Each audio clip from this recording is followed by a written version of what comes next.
Hello and welcome to the Blue Tweezers channel. I'm Alan, the host of the channel, and I expect you're looking forward to some Elusive Victory live stream play, but you're not going to get it. Sorry. Yes, my opponent had a money-making opportunity at work, and who would really want to not to pass up on that, really. So effectively you've just got me. So we won't be doing that game, and but we will have a bit of a chat, just a catch up on what I've been doing, what I'm currently playing, etc. And hopefully it'll be interesting. If not, then carry on with your day. But anyway, let's just send out some of my usual posts just to say everything's up and running. And if everybody can, or somebody in the chat can just let me know that you can see and hear me, then that would be great. So, as per usual, don't trust the tech at all. Yeah, so it's a little bit warm here in the UK. It's yes, very warm in fact. The last week or so. And I've had to close all the windows in my room, Wargaming room here, because it's starting to the sun's starting to go down, and we've had a pretty wet summer so far, except for these 2 weeks. And I live quite near a river, and so the mosquitoes are rampant. So as soon as I turn the lights on, I have to close the windows. Otherwise, yeah, I'll start to get a bit blotchy on camera. Nobody wants that. Yeah, so what have I been doing? What I've been doing lately? So yeah, it's been quite a sort of bumper month for new arrivals on games, and now they're all stacked up and staring at me, as these things usually do, and they beckon me to play. And it's you end up getting a little bit sort of I don't know, flighty about the whole thing. So oh, I'll have a go at this. Oh no, actually, yeah, no, I'll have a go at this, and you'll chop and change and chop and change and chop and change. So yeah, I've been doing quite a few things, and not to any amazing depth, unfortunately. But let us know what you're playing and stuff, and how things are going with you guys in the chat, if you'd like. But yeah, so while I'm doing this, I'm going to be doing a bit of I'm going to plagiarise Aardwolf, and I'm going to do a little bit of clipping. Haha. Yes, I've got one of these. They do exist this side of the pond as well. And what I'm clipping at the moment, it looks like it's St. Petersburg, but it's not actually. That's just the lid. And I'm actually going to be clipping bits of The Greatest Day. I've had this for quite a while actually. I got it on the MMP sale, even though I'm on the wrong side of the Atlantic, and it was expensive to ship, but it was only $40, and so I thought I'd go for it, because it would be still cheaper than trying to buy it over here. So I've got this, and I haven't really done very much with it, and I feel like I should. So at the moment I'm setting up the Sword Beach mini scenario on it, and I'm just doing some clipping of counters here, and I'll just be doing that as we'll be going through the chat. So yeah, say hi on the chat if you can. It'll be good to see who's available, and it will stop me doing slightly embarrassing stares at a blank chat window. But anyway, so yeah, Greatest Day GTS MMP product. It's a massive box. Got the whole thing here. Hardly punched, really. But I did put up I think it was the Juno scenario but I had to break it down for some reason, so never really got into it. So I'm trying the sword one now, and yeah, looking forward to it actually. It's I've done a lot more on Operation Mercury on the GTS myself. I haven't got any of the earlier ones, and but I think Operation Mercury is probably a little bit more straightforward. There's quite a lot of much more diverse units in this, in all the beach landings, of course, and everything. So got quite a lot of things to get used to. As you note with the counters, there's different colours for different fire types, and some of them you don't get to see in Operation Mercury, at least not what I've played. But here it's a positive rainbow of fire values, purples and pinks and oranges and what else have we got? Greens, so and whites. So yeah, looking forward to this one.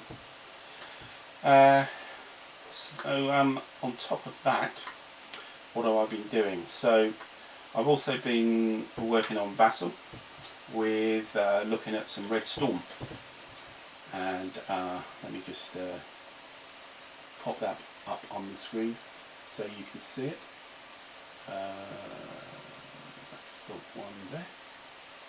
Oops, no, that's not it. That's wrong display. There we go. Right, there we go. So well, let's shrink that so you can still see me off to the side. There we go. Yeah, so I'm doing a. The Red Storm, of course, is the Elusive Victory. I'm looking around behind the actual. Sorry, let me get that right out of the way. There we go. Yeah, so it's part of the Downtown series, same thing as Elusive Victory, and to be honest, the mechanics, most of the rules are identical. There's Red Storm is of course the version for mid-80s Western Germany, NATO versus Soviet Union or Warsaw Pact, and so there's a lot more stuff in there. The aircraft are a lot more advanced, the weaponry is a lot more advanced, and a lot of the tactics are more advanced as well. So there's more into it. Interesting enough, that it does come with a set of scenarios. So it says in the rulebook that you have two scenario types. You have plain standard scenarios as solo, and it gives you about half a page of information on, well, drop this rule, drop that rule, etc. Then it's got another page which actually is for 4 dedicated solitaire scenarios, and so it's a combination of drop that, but also introduce some bot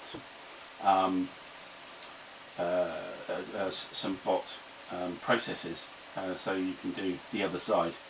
And they're a little bit generic, these scenarios. So the one I'm doing the first one, which is the close air support one. So it gives you a rather one-sided version of a scenario.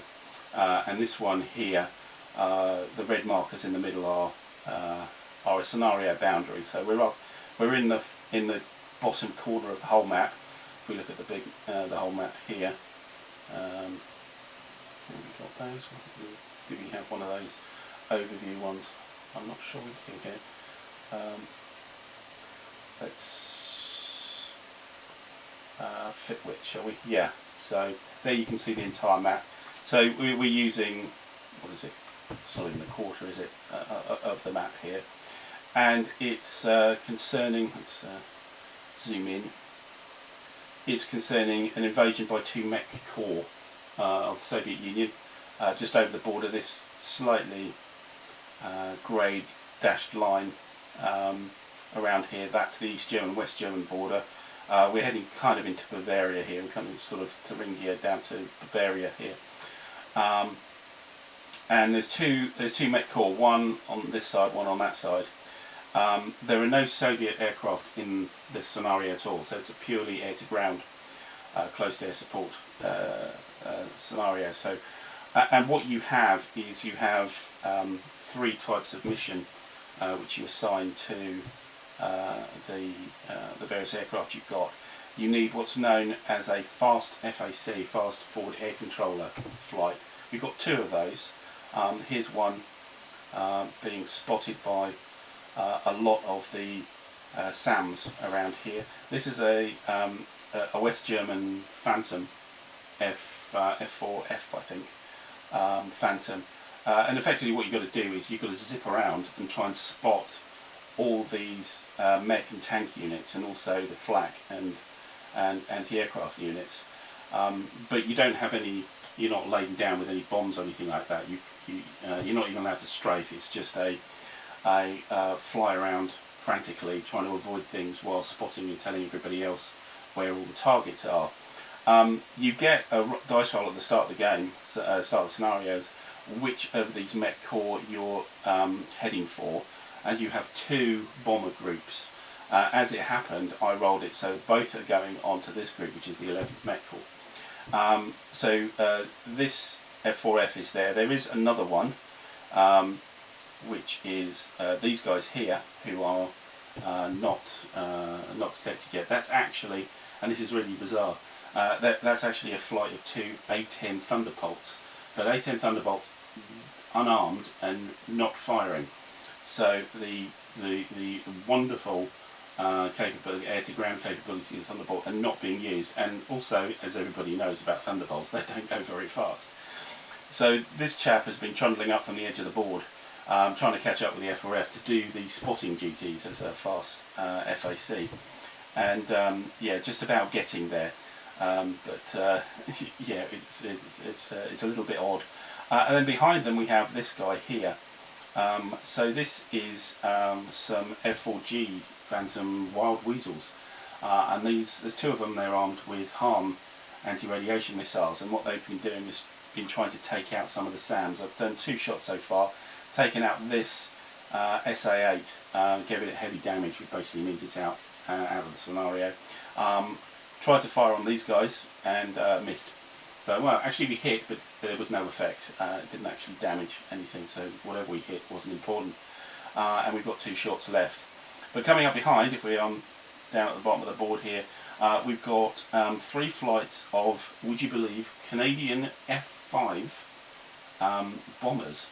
So these have got cluster bomb units, anti-tank cluster bomb units flying in.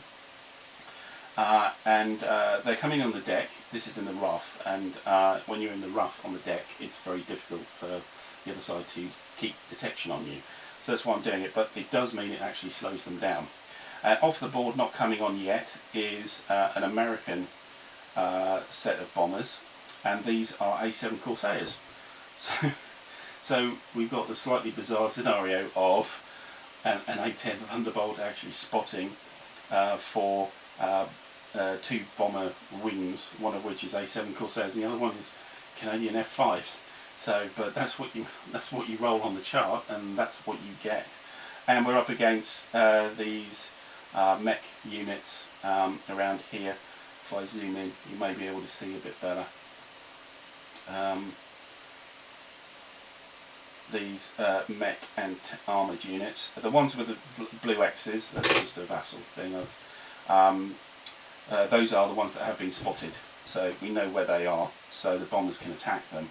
And then we also have these SAM warning markers, which are where SAMs may be, and you do a dice roll. There's like a bot dice roll to see what appears, and they turn into SAMs or not. The same with a flak as well.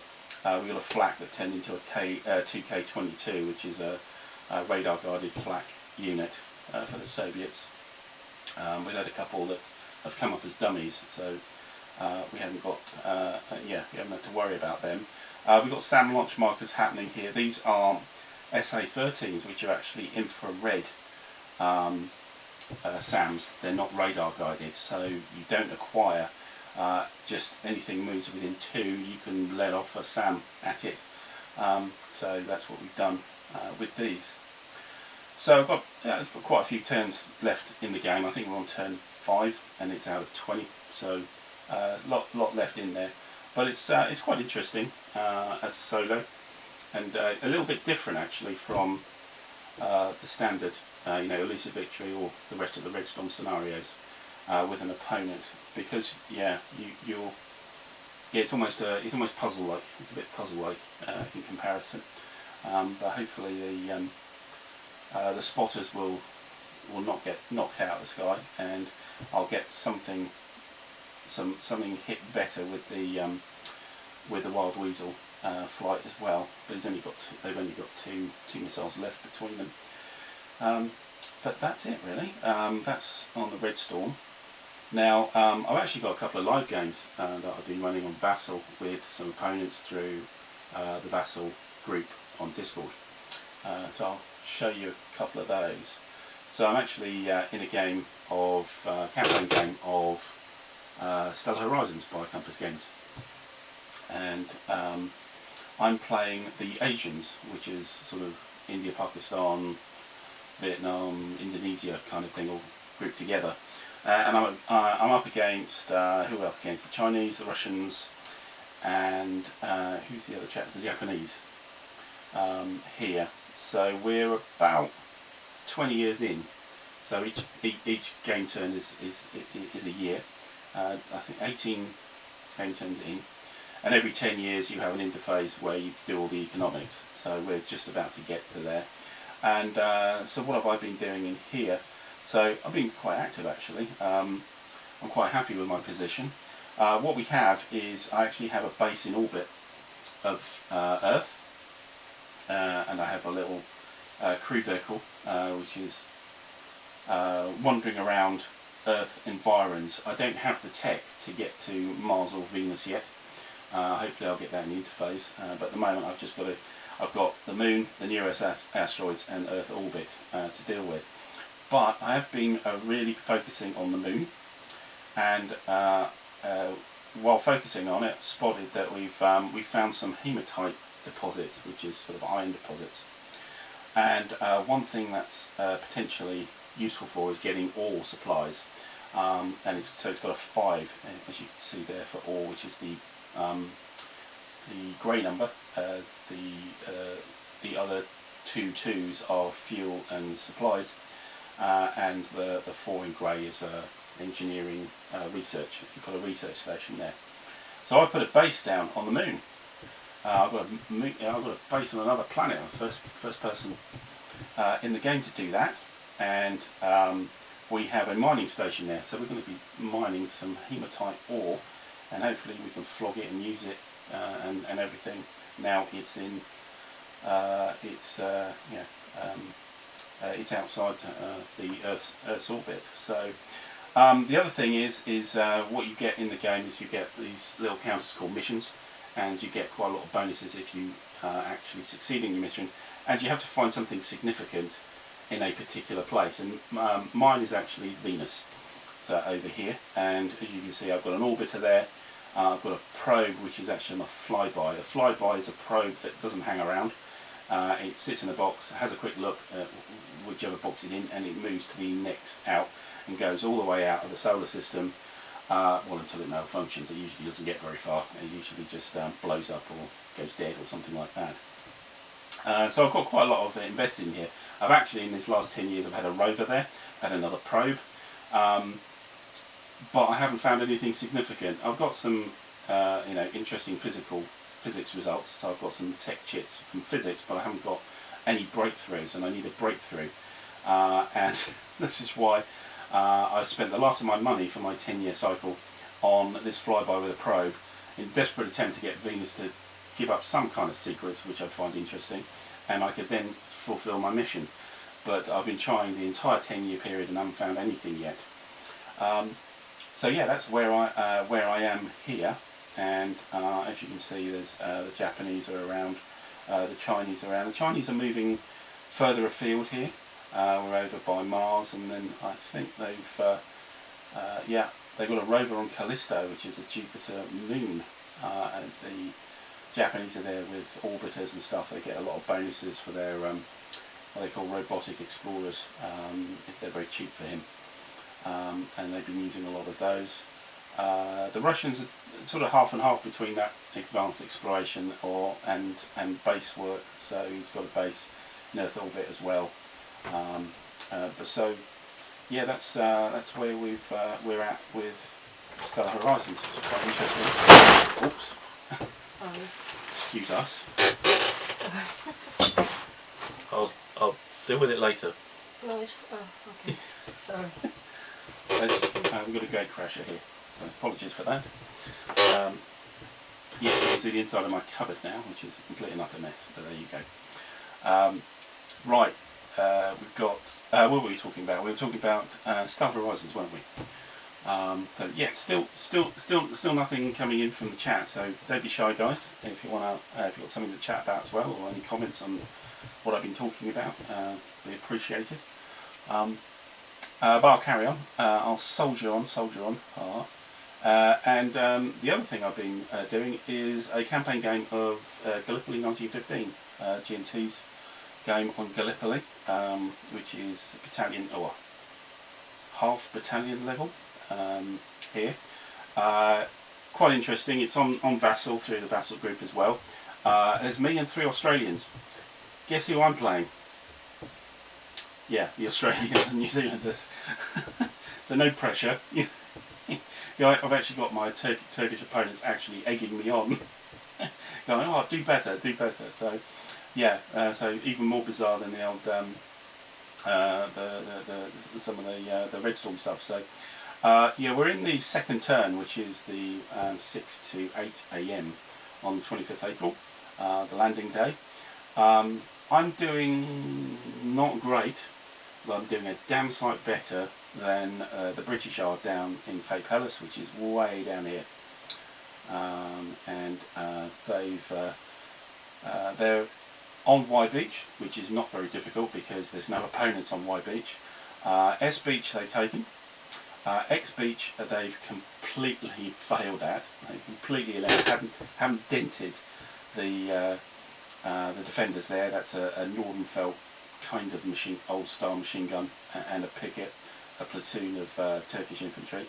And then down here on V and W Beach, which are the big beaches here, on V Beach everybody's dead except for the guys who are hiding on the River Clyde. So the River Clyde, if you didn't know, was a collier which they hollowed out and then beached on the beach, and so it was filled with, I think it was about 4,000 troops, I think it was, but it was beached too far away from the beach, and the gangways were just a magnet for machine gun fire. So they're sitting tight and they're not coming out, but everybody else outside, there's no formed units left there at all. And on W Beach we have a company which is confused, that's a kind of disorganized, and it's a machine gun, but everybody else that landed on the first wave is not effective anymore. And that's it. That's all we've got on Cape Helles. As we look up to where I am, I landed with the 3rd Australian Brigade. We're just doing the historical scenario. So this is the 3rd Australian Brigade. I'm the orangey on the orangey units. Let's zoom in here, and yeah, I've sort of gone round. This is the main spur of up to Chinook Bay, which was the initial aim for the Anzacs when they landed.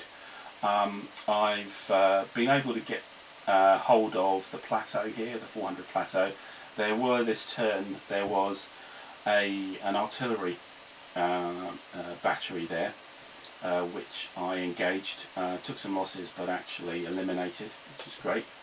I attacked also these trenches up here with these pickets, and also a picket down here, and completely failed. So everybody attacked is now eliminated, and all I've got to show for it is I've got some a company, as a battalion and an MG section far forward here. And in doing that, there's an order system on Gallipoli which is quite detailed, and so The 3rd Australian Brigade, which is all of these guys, it's the ones with the top which is sort of mauve colour. That's the HQ there, which has the mauve flag, brigade flag. So you have a concept of officer points in the game. So officer points are kind of almost like a currency thing. When you want to do something interesting in your troops, create a proper an order, do an attack, you spend, or you need to have, officer points. Now the 3rd Australian Brigade started with, let's have a quick look here. I'll get the display out and I'll bring it onto the screen here. So the 3rd Australian Brigade, as you can see here, is nowhere. It started off up here, and all these attacks and running up the hills and assaults etc. cost all their officer points. This means that next turn their attack will fail, and there's nothing I can do about it. It will be known as a stalled attack, which gives me a kind of half-hearted capability to attack and move forward next turn. And after that, it all falls apart, and your order goes to a default order in the game, which is known as Disorganized Defense. So essentially, you kind of sit where you are, or you move backwards, and then try and get your troops back organised again. The thing is, without any officer points, that's really, really difficult.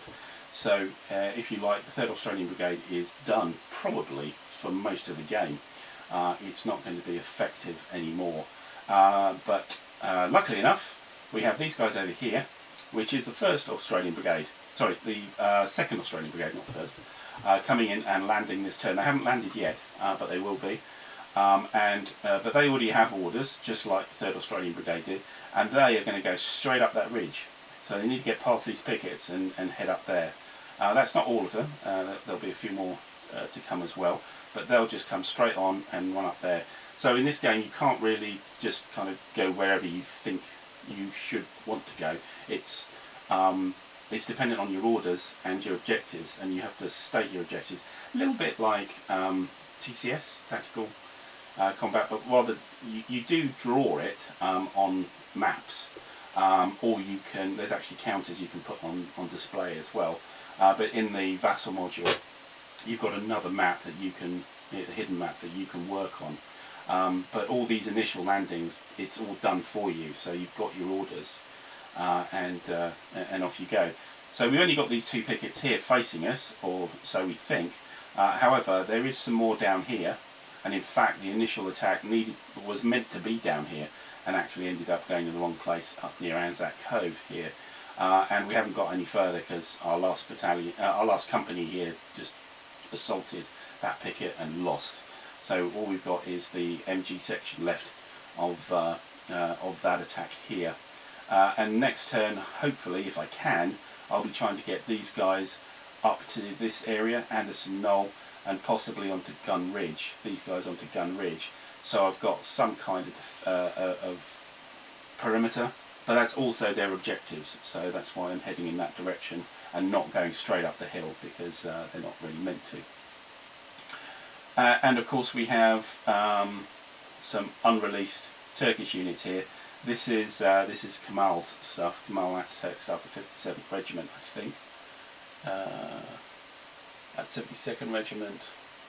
That's the 57th Regiment. So that Kemal Atatürk's lot there to be released. But we've also got, where are we?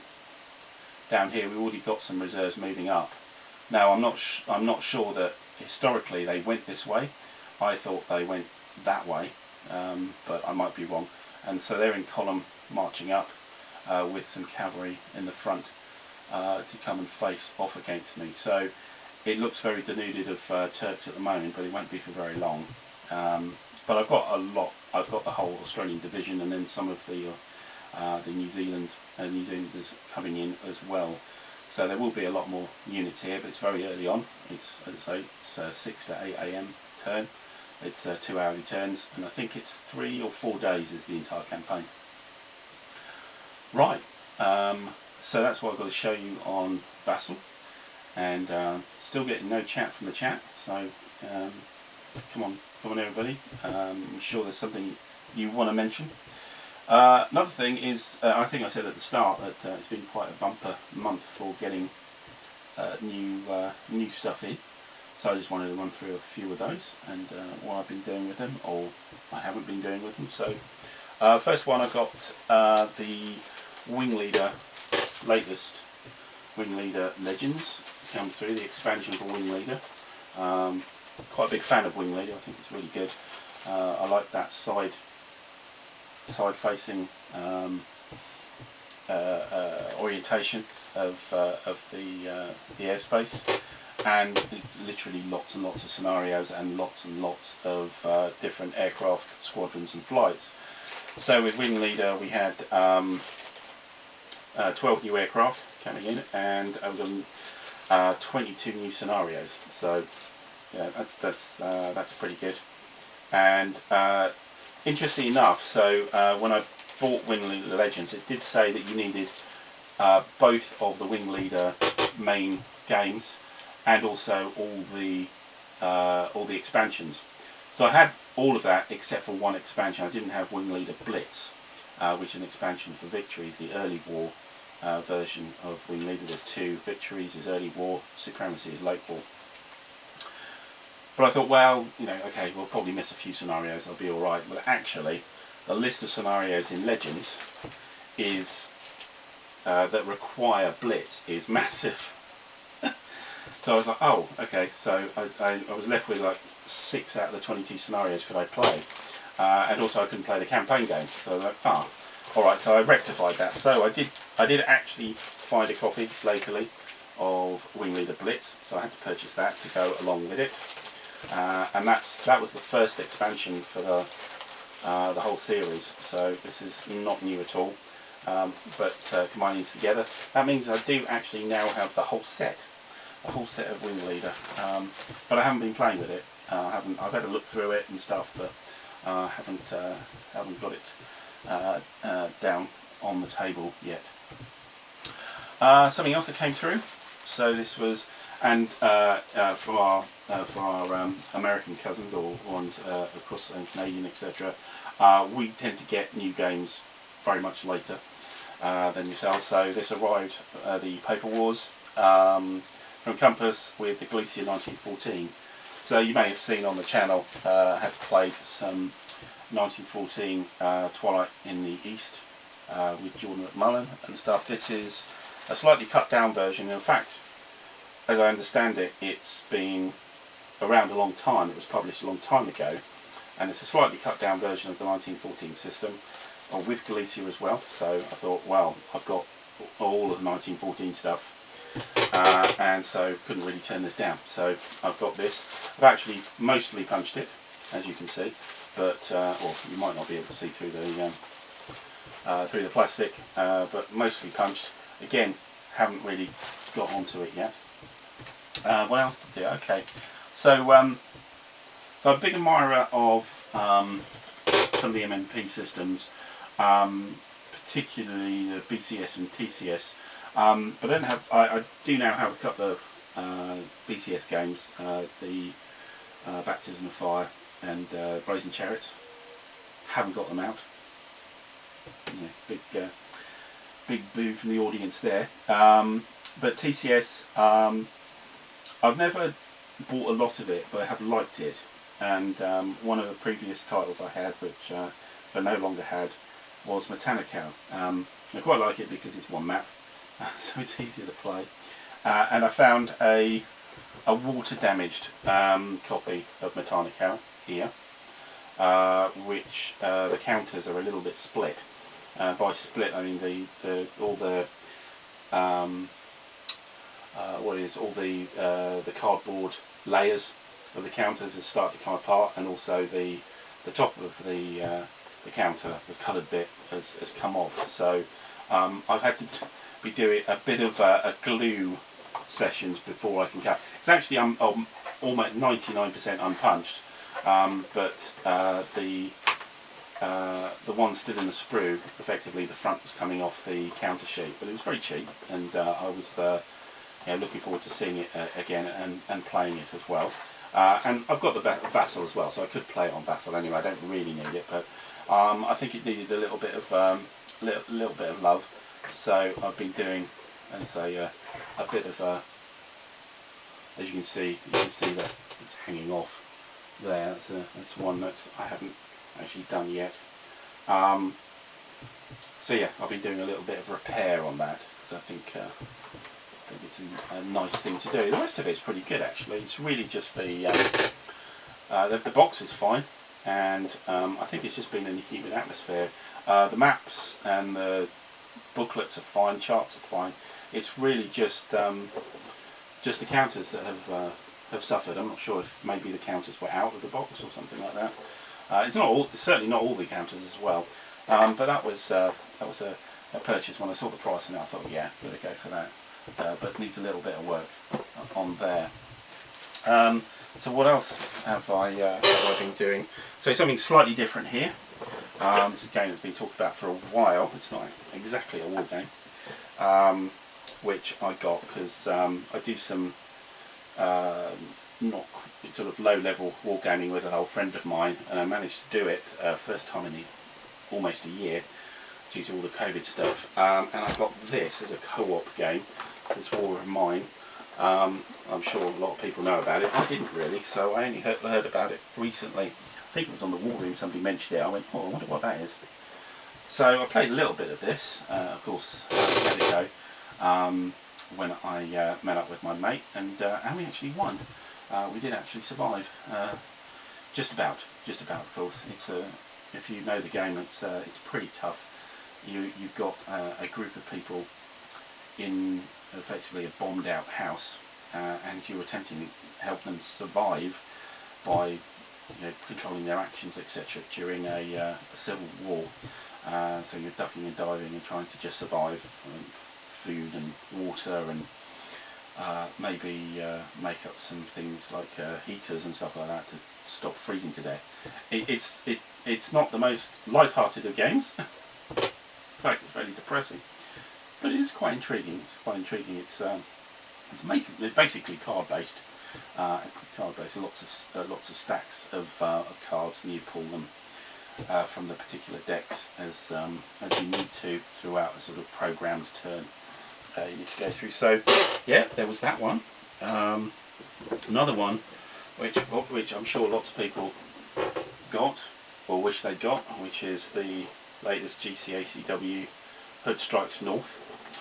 Now I've only actually got one of these previous ones. I did have an on to Richmond, which I sold quite a while ago, but I have Stonewall in the Valley, which I find I think it's a great game, but it's 3 maps, and 3 maps not done edge to edge either. It's all kind of sort of slanted diagonally down, and so it's entirely impossible to play with the setup I have here.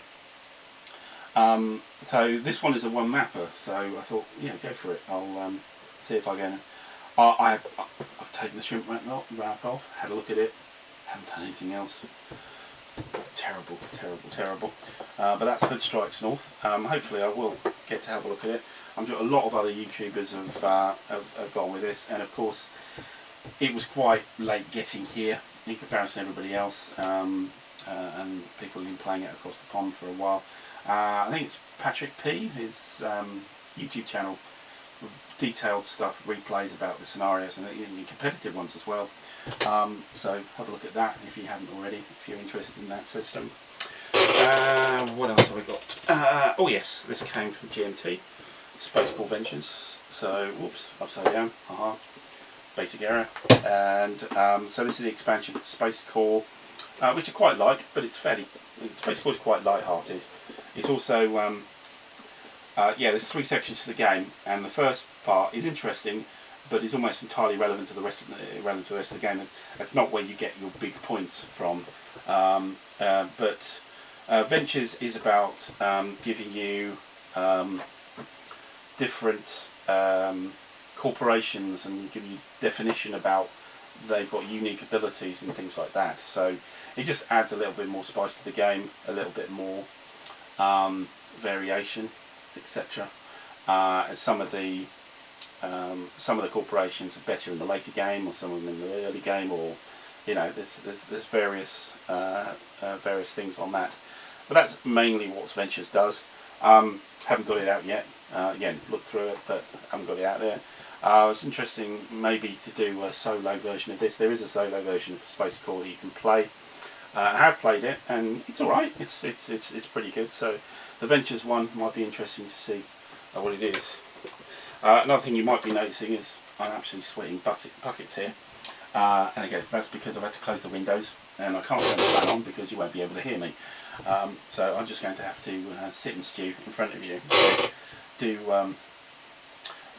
do forgive me for looking a complete and utter mess. Right, last one I wanted to look at was this guy.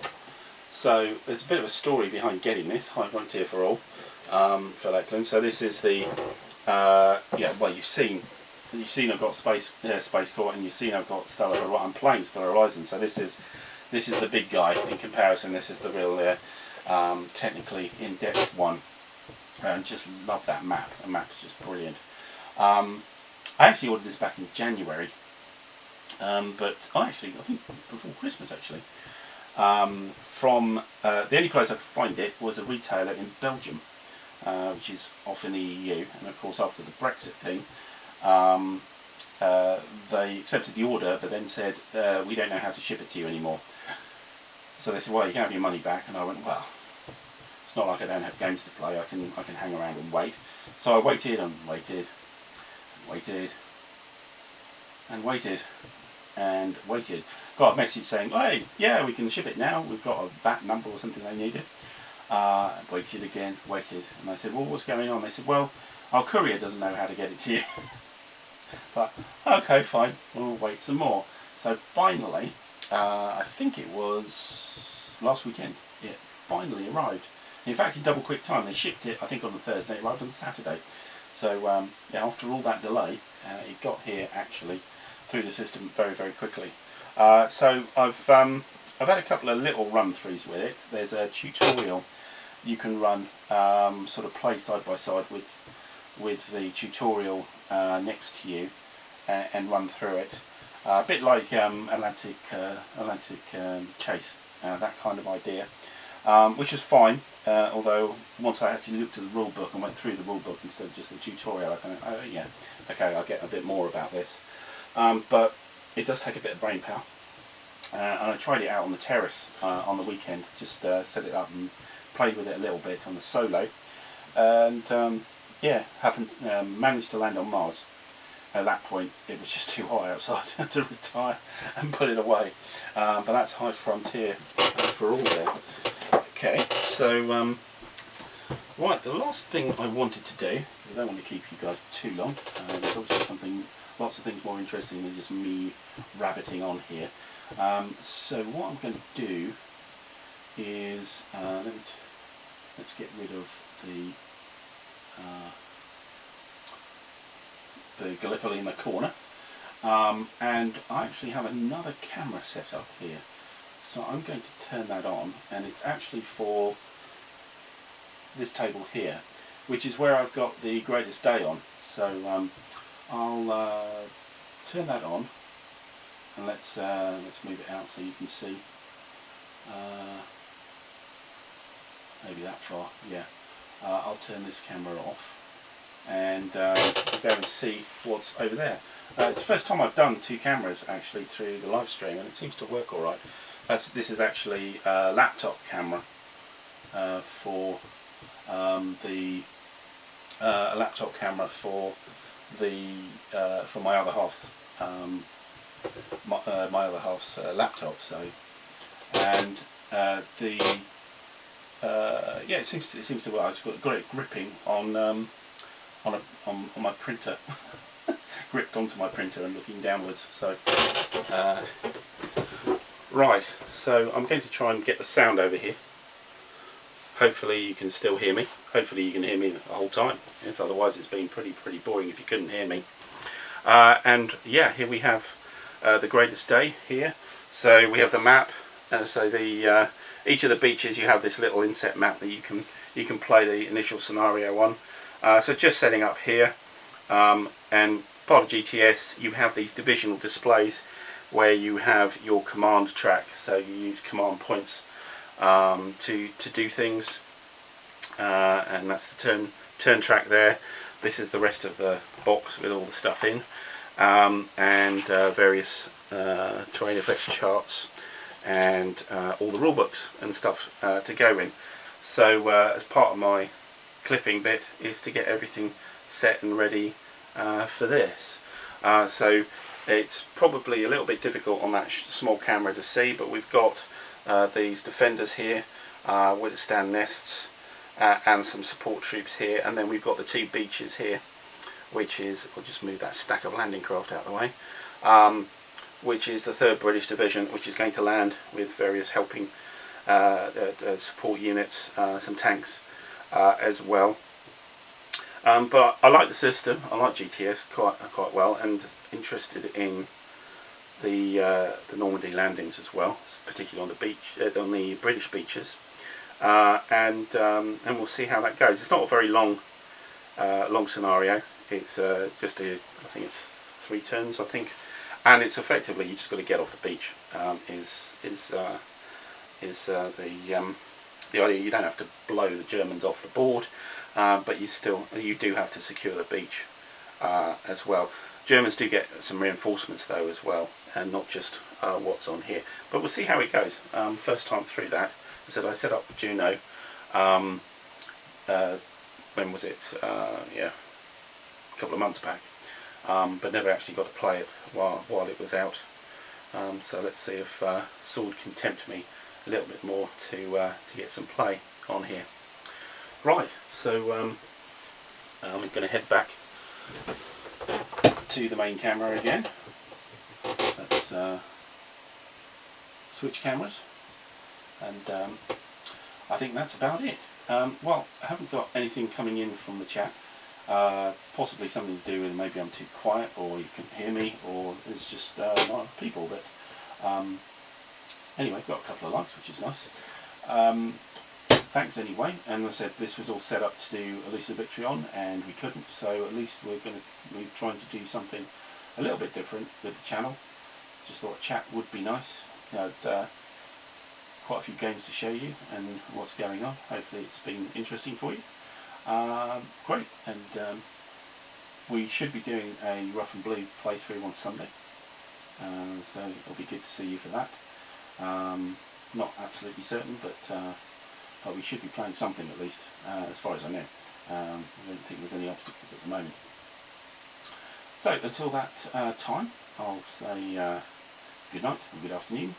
Signing off, and thanks for joining us on the Blue Tweezers channel. Bye for now.